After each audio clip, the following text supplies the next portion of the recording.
E aí, tudo certo? Tem um excepcional momento de estudo aqui com a gente na nossa ArcSérie Desvendando os Grandes Arquitetos, por quê e como os grandes arquitetos conseguem fazer e o porquê e como a gente deve estar aqui estudando esse estudo diário que a gente sempre repete aqui, né? Não só no nosso Instagram ali, plataforma matriz, mas também no YouTube, plataforma matriz. Por que a gente deve fazer esse estudo diário, né, da arquitetura, do que os outros arquitetos estão produzindo? O porquê? Olha só uma coisinha, tá? A gente nunca sabe de tudo. Entenda isso e nós vamos ser eternos estudantes, né? Tenha uma mente aprendível, assim dizendo, né? E tire como referência. Né? Hoje a gente vai estudar um projeto aqui muito legal. E aí, sabe o que é interessante nesse projeto que eu fiz questão ali é, do estúdio ID, né? Arquitetura, um projeto de São Paulo, né? De um edifício residencial de estúdios, né? Apartamentos tipo estúdio. O que é interessante, depois a gente vai passar imagens, né? Que nosso vídeo aqui é mais imagens, né? Para a gente ir destrinchando a arquitetura. Mas o mais interessante é que assim, na faculdade, por exemplo, né, vou dar um comparativo. Na faculdade de arquitetura, a gente fica um pouco livre, né, para executar as coisas, né, para elaborar os projetos, né? E quando a gente se depara com, né, o nosso dia a dia de arquiteto, a gente tem alguns entraves ali, né? Alguns dos entraves é, por exemplo, a legislação vigente do local, né? O zoneamento do local. E isso, né, não só isso, mas isso envolve várias outras coisas, né? O zoneamento vai ditar uma regra e você tem o tamanho desse terreno, esse terreno, né, tem que ser compatível, assim dizendo, né?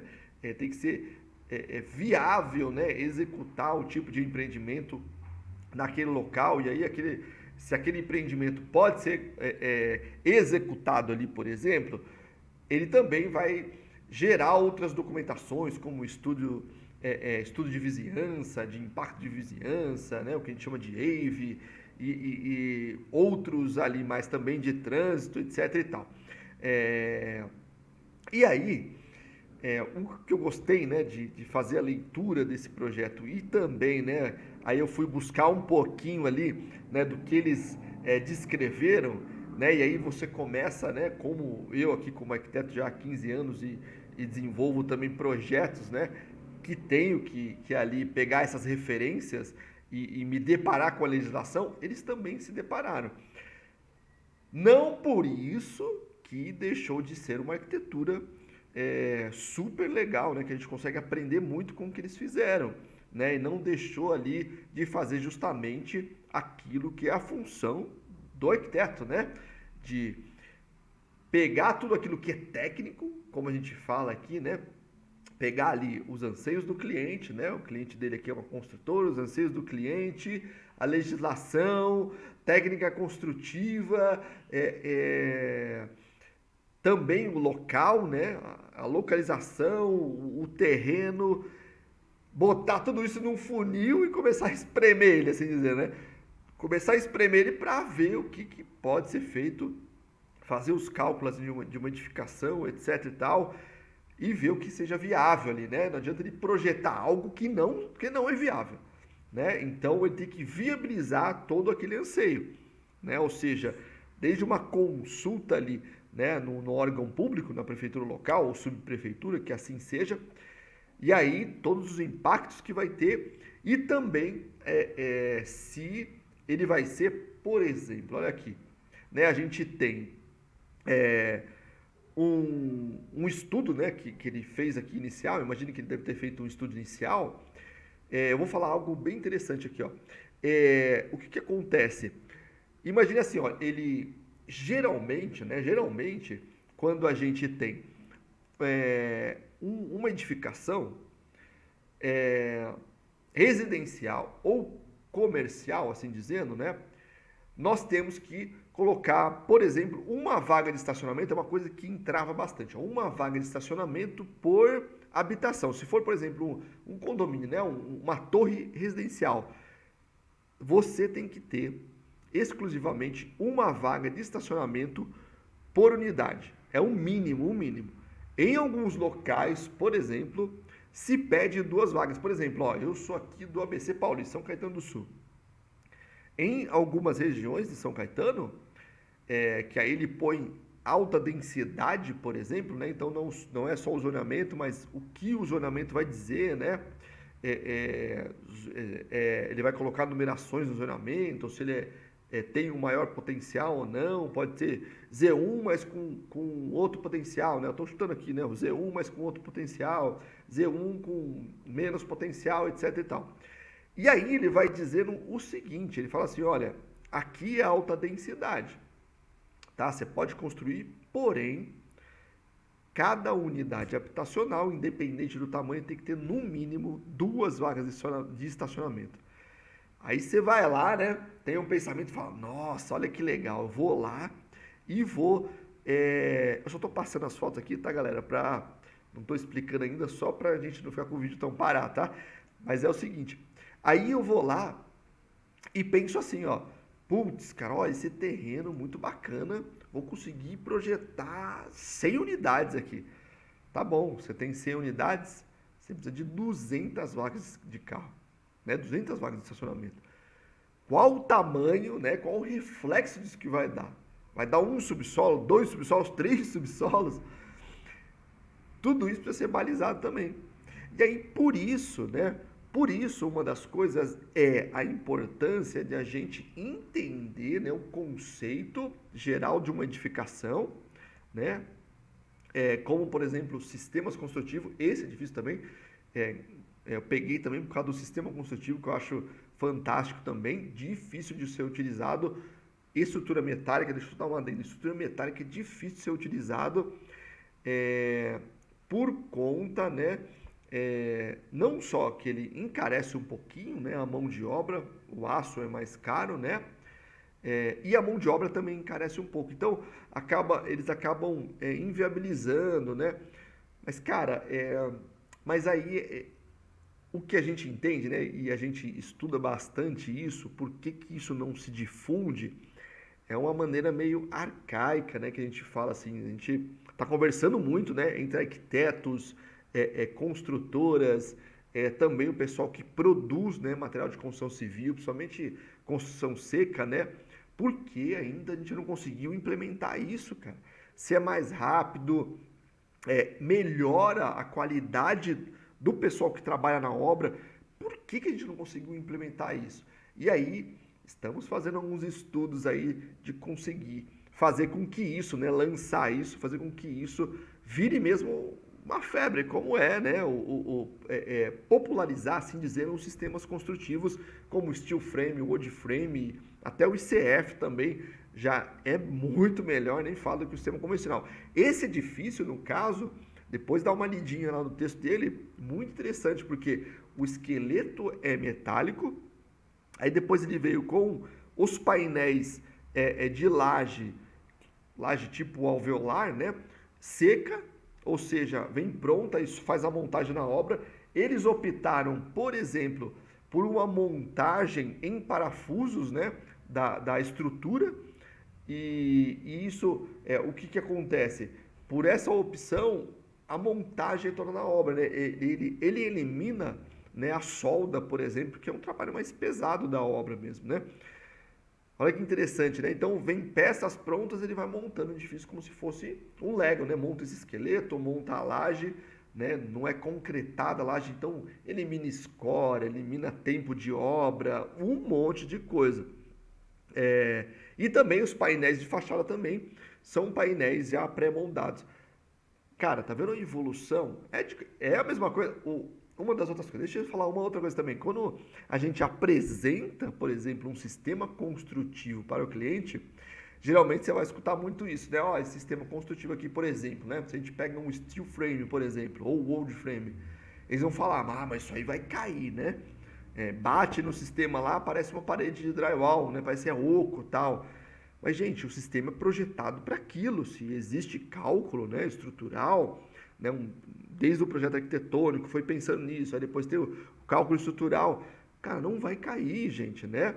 é uma coisa mesmo cultural aqui do Brasil. Isso é muito ruim, porque não desenvolve a construção civil, né? E a gente precisa desenvolver a construção civil. Isso é muito importante, porque desenvolve uma cadeia gigantesca, né? Os operários da obra, né? O pessoal que trabalha, que põe a mão na massa mesmo, né? Não vai passar a não pôr a mão na massa, assim dizer, né? Tem uma oportunidade de trabalho muito melhor. Então nós temos que pensar nisso sim, tá? E nós, arquitetos, precisamos propor isso, né? Se a gente não propor isso, fica meio difícil, né? Vai partir da gente propor isso. Esse edifício é muito interessante. Então, ele pegou, colocou tudo isso num funil, né? E aí, olha que interessante, depois dá uma lidinha lá. Ele fala um pouquinho o que limitou ele, por exemplo, de deixar o prédio mais largo, ou você vê essa aparência do prédio, né, em uma espécie de uma lâmina, né, comprida, né? Vamos pegar aqui, por exemplo, ó, a foto da fachada, né? Essa lâmina comprida, é difícil a gente ver um prédio com uma lâmina assim, né? Mais esbelto, assim, né? Foi por conta da legislação. E a gente observa que o lote, né, ó, deixa eu até marcar aqui, ó, começar a marcar agora, a gente vai começar a entrar de fato aqui, né?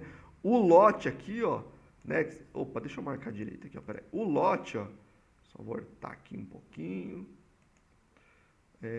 O lote em si aqui, ó, daqui até aqui, ele parece um lote muito convencional, né?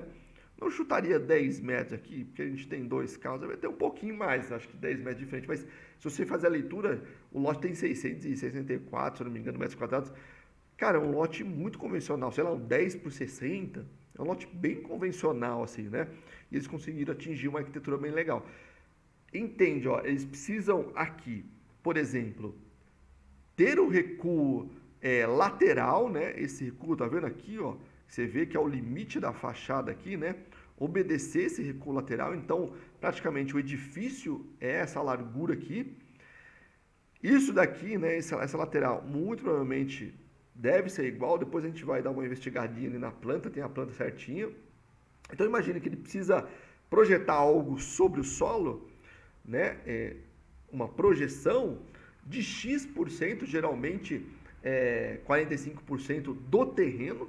Né, em alguns locais é 50%, outros locais chega até 60% do terreno, só que aí o que acontece? Quanto mais você coloca ali de área construída, menos você empilha. Deixa eu te explicar mais um pouquinho. Como é que funciona em alguns locais chama coeficiente de aproveitamento, né, coeficiente de aproveitamento, que é o CA, e o TO, que é a taxa de ocupação. Ou seja, a taxa de ocupação, ela geralmente é a porcentagem ali que você pode projetar ela sobre o terreno, ou seja, fazer um desenho aqui, ó, você tem um terreno aqui, ó, tá? Vou fazer um terreno qualquer aqui, sem medida nenhuma. Ele fala assim, ó, você tem 80% do terreno.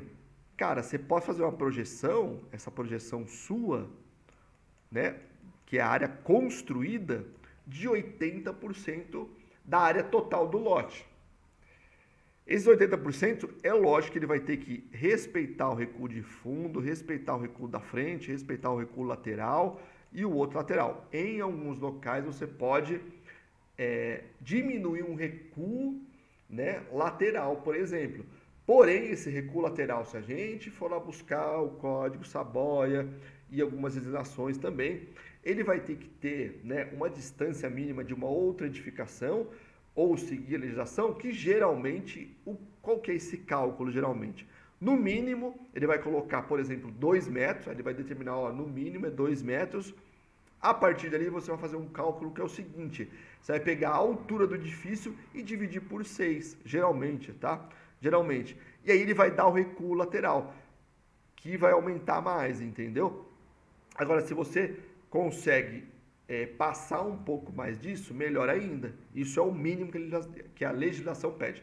Em alguns locais, o recuo frontal sempre é 5 metros, do fundo também 5 metros, esse afastamento e tal. Aí vai depender também, em alguns locais, da altura da torre também. Mas, geralmente, na frente é 5 metros e muito difícil ter 10 metros, tá? Só se tiver uma intervenção urbana, por exemplo.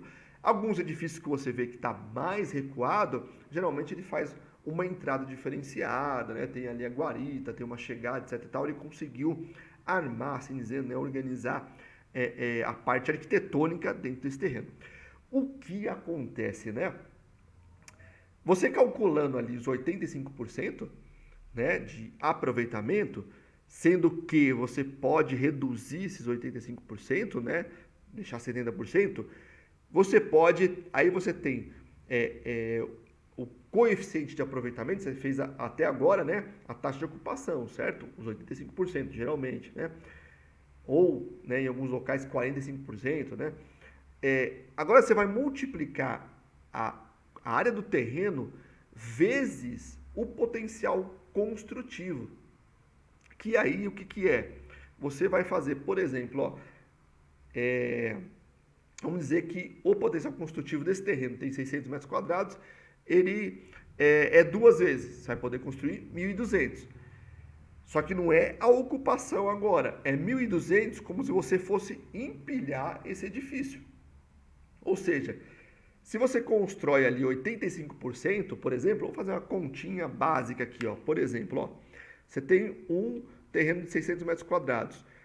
85% dele é 500 metros quadrados. Se você tem um coeficiente de aproveitamento desse terreno, que é duas vezes, ou seja, 600 vezes 2, você pode construir 1.200 metros quadrados. Você vai conseguir construir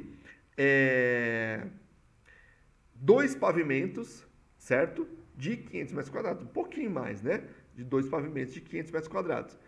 Ou seja, você tem que ir armando essa conta conforme a sua edificação. Você pode diminuir um pouco mais, tá? Você pode diminuir um pouco mais e erguer um pouco mais. Que esses 1.000, por exemplo, ó, esses 1.200 metros quadrados, o que você pode fazer? Geralmente, como a gente faz uma conta, por exemplo, de quantidades de unidades, por exemplo, né, que cabem ali no terreno. O que a gente faz? A gente pega 1.200 metros quadrados, que é o potencial ali, né, que é o potencial construtivo dele, né, a área do terreno vezes o potencial construtivo, 2, 2,5. Vamos colocar 2 aqui para deixar redondo. E aí o que a gente faz? A gente divide, por exemplo, por um pavimento de, por exemplo, 100 metros quadrados, ou, sei lá, 100 metros quadrados daria 2 unidades de 55, né, metros quadrados, aí você tira um pouquinho da circulação, etc e tal, vai dar um pouquinho menor, né? Uma conta meio de padaria aqui, tá? Mas aí você divide, por exemplo, por 100 metros quadrados, você vai ter ali 12 pavimentos. Né? Então, armar essa continha, né? Armar ela, né? Essa conta aí, fazendo, ó, vou diminuir um pouquinho mais e vou subir um pouco mais. Ou o meu pavimento vai ter, sei lá, 3 unidades de 55 metros quadrados, 150 metros quadrados, né? Como é que eu vou, quantos pavimentos eu vou ter, né? 10 pavimentos só, ou, né, 8 pavimentos. Então, é armar isso, organizar isso, entendeu? É isso. E aqui o que me chama a atenção, ó, e aí, olha só, o que acontece? Ó? Imagine que isso você vai precisar fazer lá. Lembra que eu expliquei do subsolo, por exemplo? Ó, você vai ter X unidades, você vai ter que colocar X vagas. Em alguns locais, por exemplo, cada unidade precisa de 2 vagas. Né? Em alguns locais, 1 vaga. Aí é que tá. Quantos subsolos vão dar? Né? Aí você vai ter que... Por isso que é importante, né? A gente vir imaginando essa edificação. Lá no subsolo vai ter o reflexo dos pilares, né? Dessa estrutura. E aí, dependendo de como você arma a arquitetura em cima, você pode eliminar pilar embaixo. Claro, né? Tem todo um estudo ali, lógico, né? Eliminar no sentido de você biapoiar, né? Por exemplo, uma viga Verendel, uma viga de transição. Por isso que é importante a gente entender de sistemas construtivos, de técnicas construtivas, e etc e tal. Mas não é só isso, a gente tem a rampa de acesso, 20% para carros. Qual o tamanho dessa rampa? Pô, se eu desço essa rampa aí a 20%, vai dar uma rampa lá de 12 metros. Putz, cara, né? Então, você tem que começar a armar isso. Se você precisa de 2 subsolos, 2 rampas. Putz, onde que vai vaga, vai perder. Então, cara, aí o terreno é estreito, por exemplo, o terreno tem 12 metros de largura. Pô, você colocou um carro, né, no sentido né, transversal e tem mais 5 metros só de manobra. Você entendeu que, cara, isso é um turbilhão de coisas que a gente tem que pensar, que a gente vai projetando, a gente vai fazendo um estudo e, né, esse estudo tem que ser viável, né? Imagine o quanto foi pensado antes para executar isso daqui, né? É nisso que a gente tem que...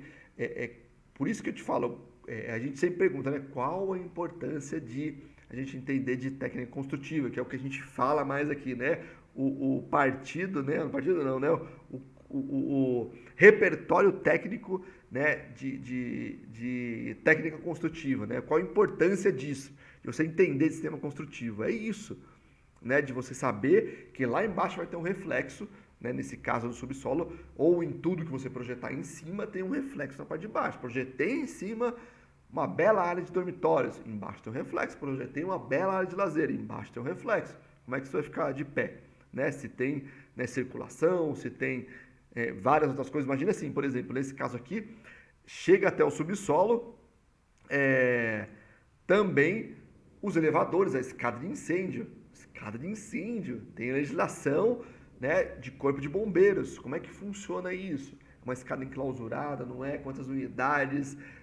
Cara, é um turbilhão de coisas que a gente precisa compreender, né? Colocar no funil, como eu falei, e espremer isso tem que ser um projeto. É isso, e projeto com arte. Por isso que a gente gosta de falar como eles fazem, tá? Né? E por que eles conseguem fazer. Porque tem esse grande repertório.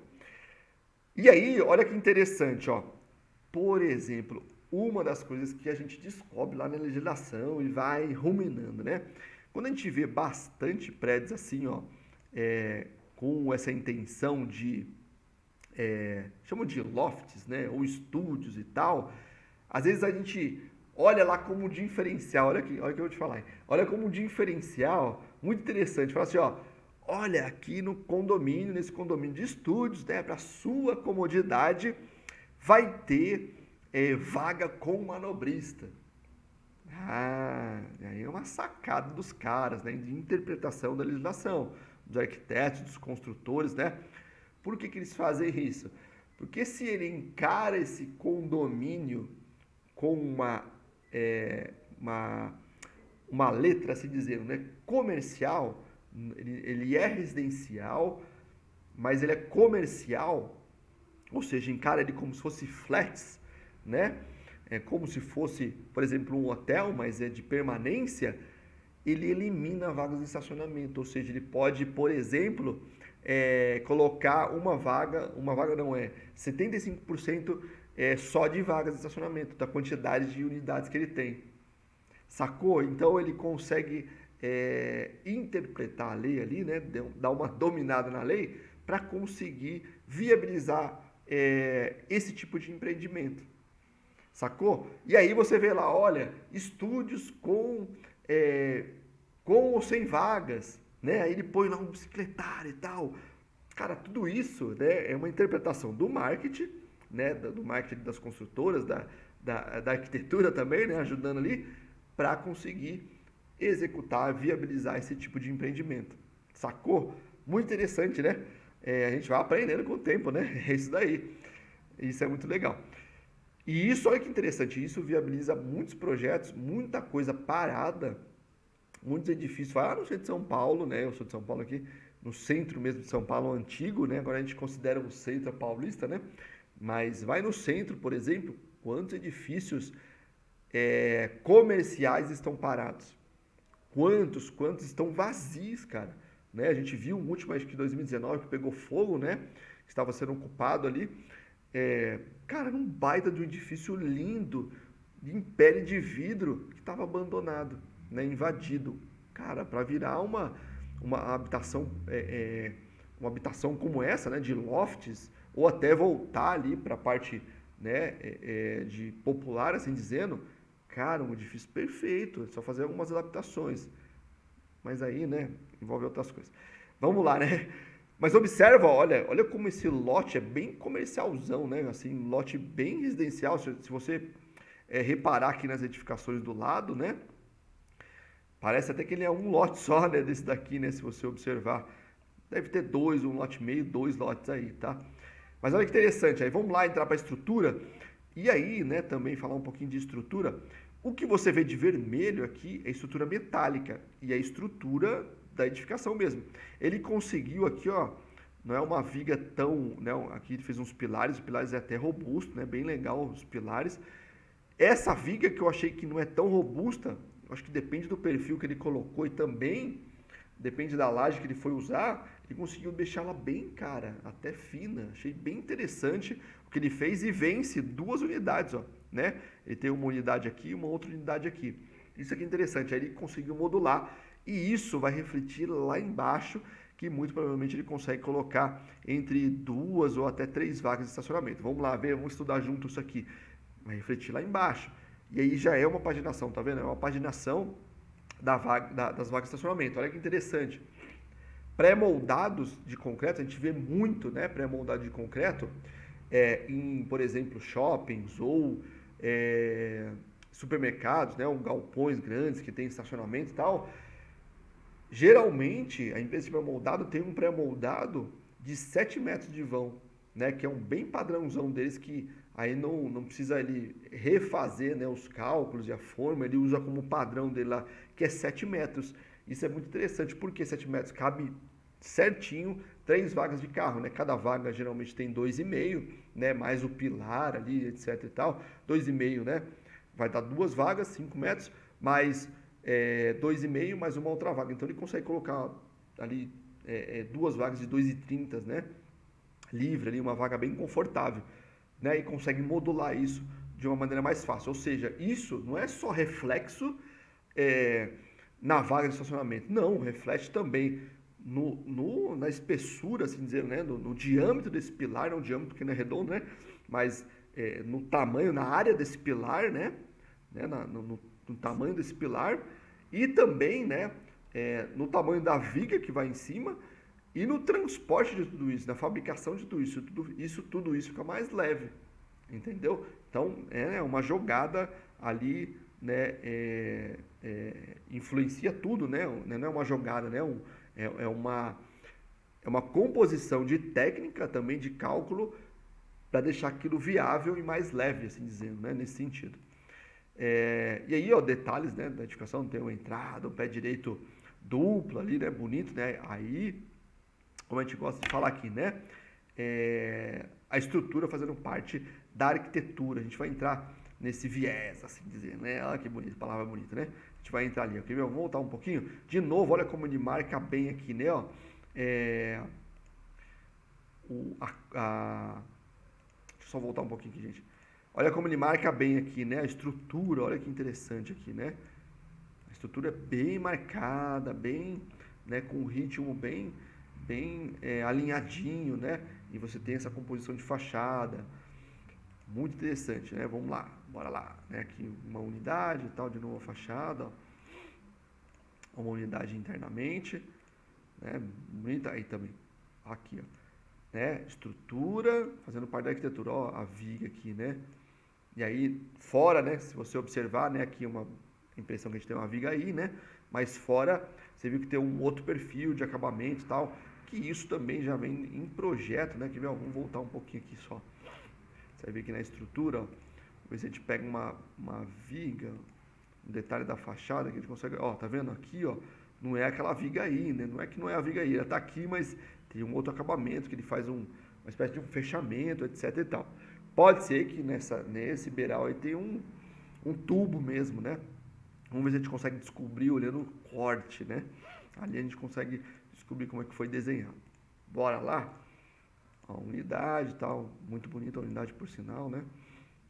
Os tubos aqui de pergolado, ó, tem muito tubo, né? Olha que interessante, né? Aqui é um contraventamento, né? Esse perfil que a gente vê aqui é um contraventamento, né? Os detalhes aqui, eu acho muito legal isso, né?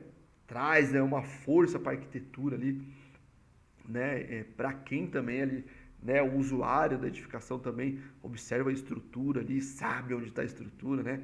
Muito interessante, eu acho muito interessante isso. Quando a arquitetura faz isso. Ó, a gente vê mais um detalhe, é uma viga aí, sim, tá vendo, né? Aí ele aproveitou e fez aqui, né? É o acabamento da laje, né? Então tem uma viga aí, deixa eu fazendo preto aqui, ó. Tem uma viga aí ali, né? Nossa, que viga aí feia, quer dizer. Tem a viga aí ele tem a laje aqui, né, assim dizendo, né? E aí ele tem um perfil de acabamento aqui. Pode ser até uma cantoneira, assim dizendo, né, sei lá, que ele colocou ali para encaixar a laje, né? A laje chega bem no final e ele acaba formando esse detalhe, tá vendo? Olha que interessante, né? Os caras conseguiram, só com um desenho próprio da estrutura, formar aquele detalhe, né, da arquitetura. A gente vê, né, a arquitetura às vezes forçando isso, né? Tem uma paredona reta lá, um beiral, e o cara vai lá e põe uma moldura. Não, ele com a própria parte da estrutura, né, com esse pensamento, já formou isso. Isso é muito legal, muito interessante. É um desenho do edifício, é muito legal, né? Você vê o edifício assim, é muito esbelto, né? Assim dizendo, uma paginação na fachada muito legal. E aí a temida planta, né? A planta do térreo, observa como ele, aqui ó os pilares, né? Tem uma linha de pilar aqui, ó. E aqui você vai ter uma outra linha de pilar. E aí depois, ó, pilar aqui também, né? Ele vai ter uma linha de pilar, ó, de estruturas aqui. Aqui, ó, nesse trecho tem estrutura, muito provavelmente ele usa a caixa de escada, a caixa de elevador para estrutura, tá? Mas se a gente observar aqui, ó, você vai ver que ele tem pilares aqui sim, tá? Tá embutido na alvenaria e tal. Não é uma alvenaria, né? Ele faz fechamento de painel. Tá vendo que é bem diferente aqui o fechamento, né? Tem linha sobre linha ali, então a gente está enxergando uma parte mais escura, mas tem ali, né, os tipos de fechamento que ele usou. E o que é interessante, isso que eu estou falando, que a gente falou lá no início, ó, isso aqui é um recuo obrigatório e aqui muito provavelmente é um outro recuo obrigatório, certo? E aí ele tem que fazer os acessos de rampa de estacionamento. O acesso muito provavelmente está aqui, ó, né, nesse sentido aqui, ó. Então o carro entra aqui, ó, aqui é uma parte elevada, né? E a rampa está descendo aí. Certo, ó, vamos caminhar mais um pouquinho. Ele fez um único acesso. E tem outra coisa também, ó. Algumas prefeituras, por exemplo, o acesso à rampa, dependendo da quantidade de vagas, se eu não me engano, até 30 vagas, o que acontece? Ele precisa aumentar a largura dessa rampa, né? Que essa largura refere-se à quantidade de carros, né, e de trânsito, ou seja, ele vai ter que fazer acima de 30, por exemplo, uma largura onde os carros podem se cruzar, pode estar um descendo e outro subindo, sacou? Então tem que prestar atenção nesses cálculos aí. Mas olha que interessante, ó, vamos chegar agora no partir, ó, ele vai fazer aqui a cobertura, né? Pra, ó, tudo isso aqui, ó, não tem jeito, isso aqui é uma coisa bem fixa do prédio, ó. Elevadores, caixa de escada, etc e tal. Cara, isso aqui é um terror na hora de projetar. Olha o tamanho disso perto do pavimento, né? Ó. Quer ver? Ó, vamos voltar um pouquinho aqui, ó. O tamanho é que o térreo está mais espalhado, né? Ele tem mais área aqui, ó. Né? Então você não percebe isso. Mas vamos ver se a gente pega um pavimento tipo. Você vai observar o tamanho, ó. Esse é o pavimento tipo. Duas coisas, ó. Uma, né? Você percebe a linha estrutural aqui, ó. Isso aqui é pilar, né? Tá vendo? Tem bem a linha estrutural aqui. Eu marquei uma aqui, né? Só voltar um pouquinho, ó. Então, ó, tem um pilar, então tem uma linha estrutural aqui. Ele pula um, tem uma outra linha estrutural. Pula outro, tem uma outra linha estrutural. E outra aqui, certo? Uma outra no final aqui. Tem mais outras na ponta também, né? Que é por conta daquela sacada. E aí ele faz essa linha estrutural. Provavelmente aqui no meio, ó, você observa que tem umas coisas mais, né, uns pontos mais escuros, né, e mais quadrados. Você percebe que é estrutura isso. Então ele tem uma outra linha estrutural, um eixo e uma outra, claro, no final. Tá vendo como aqui, ó, a parede está bem mais distante aqui, né? Então são a estrutura mais aqueles painéis de fechamento. Olha que interessante. Vamos ver se, por exemplo, esses pilares do meio aqui refletem lá embaixo. Eu acho que não reflete. Vamos ver o subsolo. Ih, não tem subsolo aqui. Pá. Vamos ver se a gente acha do subsolo. Na fachada, olha que fachada linda, né? Então a gente vê bem o desenho. Não tem, tá? Ó, pra gente ver lá no subsolo, né? A gente não conseguiu localizar ali aonde tem, por exemplo, vagas de estacionamento, que seria bem interessante. Mas tudo isso reflete lá no estacionamento, né? Olha o tamanho, outra coisa que eu ia falar, era o tamanho aqui, ó. Olha o tamanho desse corpo aqui, deixa eu apagar de novo. O tamanho desse corpo aqui, ó, que é uma parte funcional do prédio, elevadores, né? um shaft, uma parte de serviço que vai ter em todos os pavimentos, e o tamanho da escada também, com o tamanho, né, do pavimento em si. Né? Às vezes isso não entra no cálculo, né, de área, né, computável para o efeito da prefeitura, que considera como circulação, que é a circulação vertical, mas entra na área construída, né? O tamanho disso, né, se você pegar na proporção, perto do pavimento. Então, imagina assim, ó, você faz um edifício que ele vai ter 2 por andar, mas esses 2 por andar, você fez um cálculo lá, que esses 2 por andar tem lá, sei lá, um apartamento de 50 metros quadrados. Cara, fica até estranho na planta, né? Você vê um blocão lá de circulação e os apartamentos estão quase pequenos, quase do tamanho do bloco, né? Ocupando tudo. E isso é legislação, né? A gente precisa seguir, né? Depende do tamanho do edifício, né? Tem que se fazer uma escada de incêndio adequada, né? Que atenda à norma, né? A legislação. E também o elevador, né? É difícil você ver um empreendimento que não tem 2 elevadores, né? Porque se um está manutenção, imagine, você faz um edifício que tem 12 pavimentos, 15 pavimentos, pô, um elevador só, entendeu? Então tem que olhar tudo isso, né? Sério que a gente tem que olhar todo esse cenário para conseguir projetar isso e falar assim, ó, nesse terreno é possível projetar isso ou não. Certo? Beleza mesmo? Cara, dá uma estudada nesse projeto, entra no site dos arquitetos, dá uma olhada, né? Como ele resolveu, por exemplo, os vagas de estacionamento, que são super importantes, e outras coisas mais ali, né? Beleza? Cara, compartilha. E se isso foi interessante para você, compartilha, né, com uma galera de estudo, compartilha no grupo aí de WhatsApp de estudos aí da faculdade, né? Deixa seu like, se inscreve no canal, vamos ali crescer tudo isso, certo? Né? Difundir o estudo da arquitetura que o mercado pede e pede muito. Beleza? Um grande abraço, fique com Deus.